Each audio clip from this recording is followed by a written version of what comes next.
Welcome to the World United. Welcome to the World United. Hello everyone, I'm Dr. Lise and I am the owner of the Centre for Heart Living in Toronto, Ontario, Canada. And since 1989, I've had a mission, and my mission is to help heal the hearts of millions of people. How does that have to do with spirituality? Because what I find as human beings we need to do is, as human beings, we can live through three main modes: our mind, our gut, which is our emotions, or our heart. And the only place we experience our connection with the divine is through the heart. The only thing that lives in the heart is love, gratitude, inspiration, and wisdom. Love, gratitude, inspiration, and wisdom. When we are in the heart, love is not an emotion. People confuse infatuation with love. So I want to use my famous yin yang because for me it's the perfect visual to help you recognize what love is all about. This would be liking, this could be disliking. When you love someone, you need to integrate both. If you think right now for a moment of anyone that you love in your life, think about maybe your kids, your parents, siblings, like your spouse. Think of someone you love. I am certain that they don't always express, only the negative or only the positive. It's a combination of both. And that's what creates love. That's the difference between liking someone and loving someone. And the same goes with you. As a human being, it is impossible that you will be able to please everyone. And when we try to do this, we create crisis. We end up feeling unworthy of love. We end up thinking something is wrong with me. And the way you reconnect with yourself is that you really have to understand that no matter what you have done or not done, you are worthy of love. Because is a baby worthy of love? You're probably going to say yes. Is a toddler in the throes of the terrible twos, is that still worthy of love? Is a teenager in the throes of being a teenager, is a teenager still worthy of love? Is a 30-year-old, a 40-year-old, a 60, 80? At what point do we stop being worthy of love?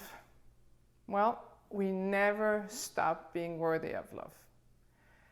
Except when you decided you were unworthy of love. And so I created this map, and I think it was downloaded through me. I don't think it's me with my little head that came up with it. But as far as I can see from working thousands of people one-on-one, is that there are two phases to human development.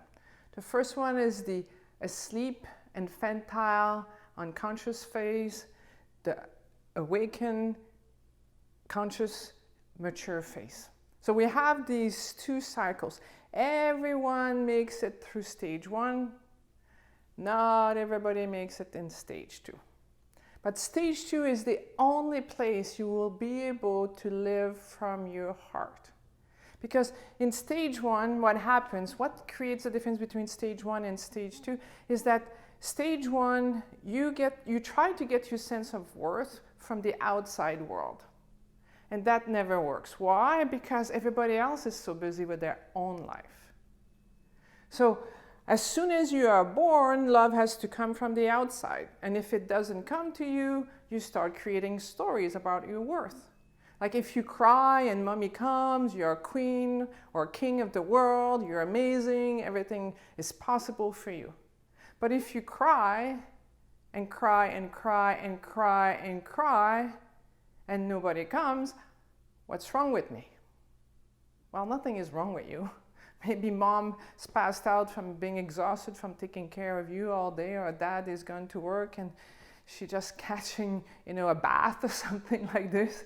And then mom has the audacity to do something terrible. She has another child.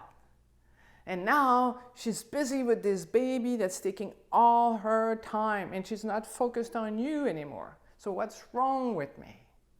And then you go to school and you have a best friend. It's your best friend, you have a grand old time. But one day you go to school and there's a little kid with a better toy than yours. And now your best friend is playing with this person instead of you. Now he's like, what's wrong with me? Now you might even start thinking, to be worthy, I need toys. I need the better toys, the biggest toys, so that I can keep my friends. And then you grow up a bit more and you become a teenager.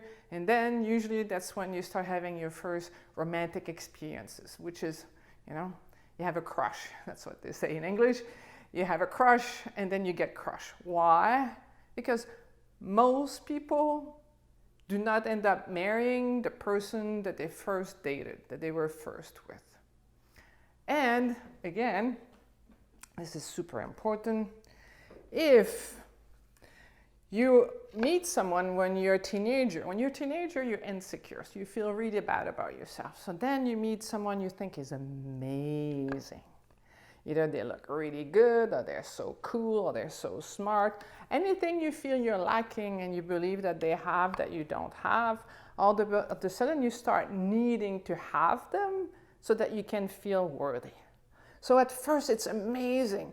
Finally, someone sees who you are and gives you this amazing present, this amazing capacity of being seen and adored by someone else.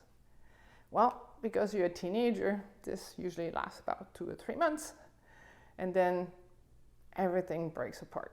And that's when now you feel devastated.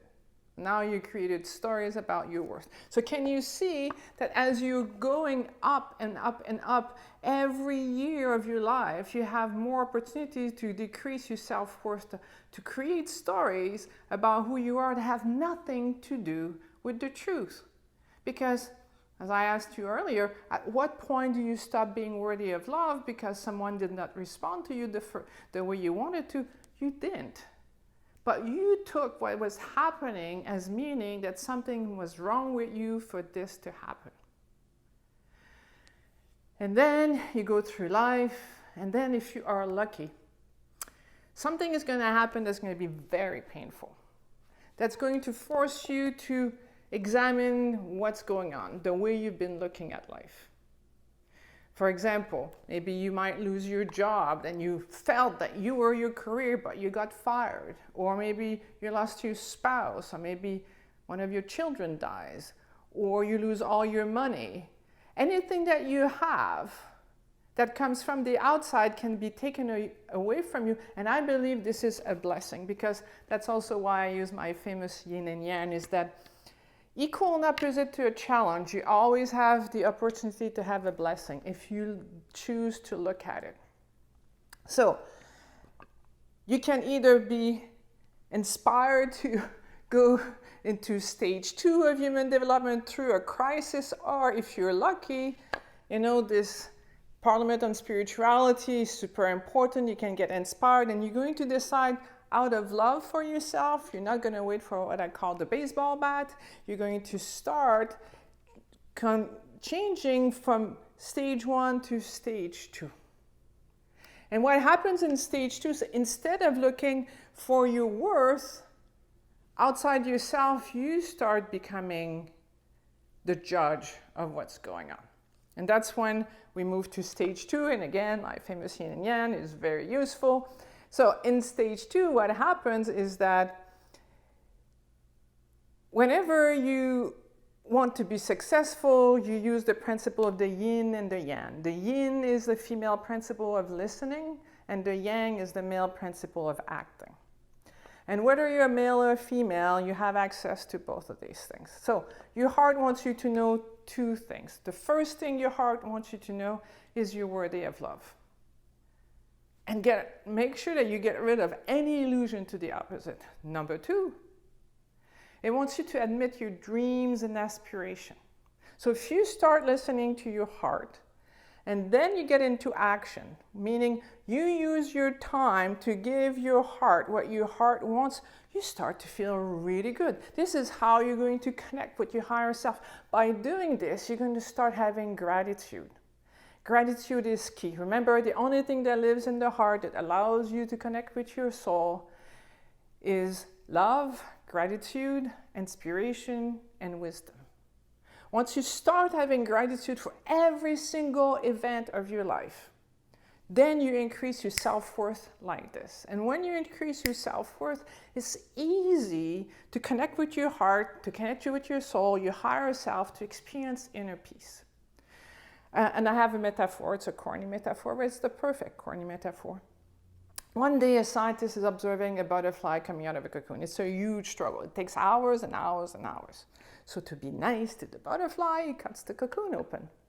But by doing that, the butterfly has nothing to struggle against. So the wings are weak, it can never fly, and it dies like that. So once you start looking back at your life and you see how every single thing that's happened to you, whether it felt nice to your senses or whether it felt challenging to your senses, actually it was all divinely designed just for you to help you grow in love and wisdom. So if you are interested in doing more of this work, I have also a free meditation that you can download. It's free. It's called a Heart Freedom Meditation, because the key to loving who you are is to really find gratitude, because as soon as you find gratitude, you understand that none of these things happen because something was wrong with you, that actually your soul, who wants the best for you, puts you on this path to help you express your highest potential, because this is what happened in stage 1. Stage 1, I call it the boot camp. So some of us go to music boot camp, some of us go to art boot camp, some of us go to military boot camp, some of us can go to engineering boot camp. Whatever boot camp you went through, it was divinely designed just for you. The family you were born into, the friends you made, the challenges that you've experienced, the support that you experienced. Once you start looking at it from the bigger picture, once you start looking that everything had equal and opposite blessings, then you can start to see the clues that shows you who you are and what you're supposed to be doing. Because each and every one of us, we have a purpose in life.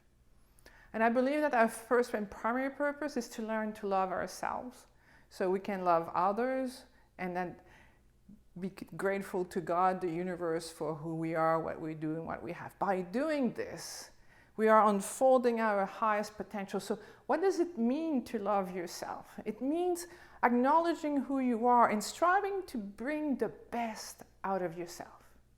If you're a parent and you have kids, usually you look at your kids and you go, how can I bring the best out of my child? What are the things I can do to try to bring the best out of my child?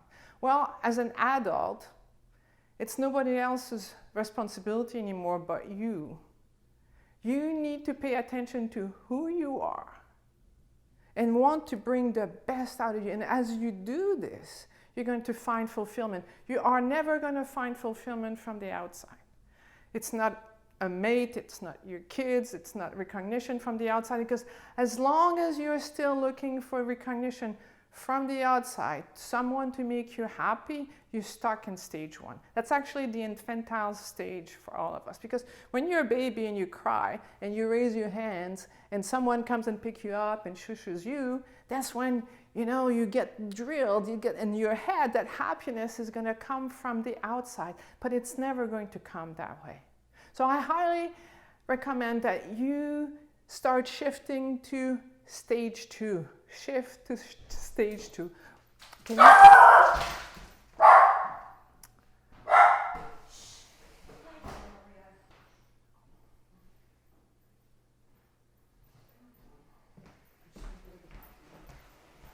That's okay. We can cut it off. How many minutes? You were already at 13 and a half. Okay, so I'm almost done. Okay, cool. So to wrap it up, the best way for you to experience a fulfilling life is to go into your heart, to shift from stage 1 to stage 2 of human development. I have another tool that you can use. It's called the Best Friend Journal. So if you go and just go www.bestfriendjournal.com, download it. It's a 30-day challenge that will help you become your best friend, because we have to do this again, the carpet moved. So, to wrap it up, what you need to do right now, if you want to live an amazing life, is get out of stage 1, where you're looking to the outside world to give you a sense of your worth. Move to stage 2 because it's a lot more stable, a lot safer. It will allow you to feel gratitude. It will allow you to feel in control of your life because hopefully you're nice enough and you won't want to beat yourself down into feeling, bad. So you don't have to rely on other people. You can rely on yourself. And from that place, you can really start to unfold your highest potential. This is how you're going to feel connected to the divine, to the universe, to yourself. That's how you're going to feel happy. So as a tool, you can also download the Best Friend Journal. Go to bestfriendjournal.com. It's a 30-day challenge where you're going to learn to connect with your heart, where you can become your best friend so that you can have gratitude for who you are, what you do when you have. Thank you for this opportunity to connect with me and me for connect with you. And if you have any questions, you can always send me an email at lise@dr.yugandhar.com. Thank you. Have fun.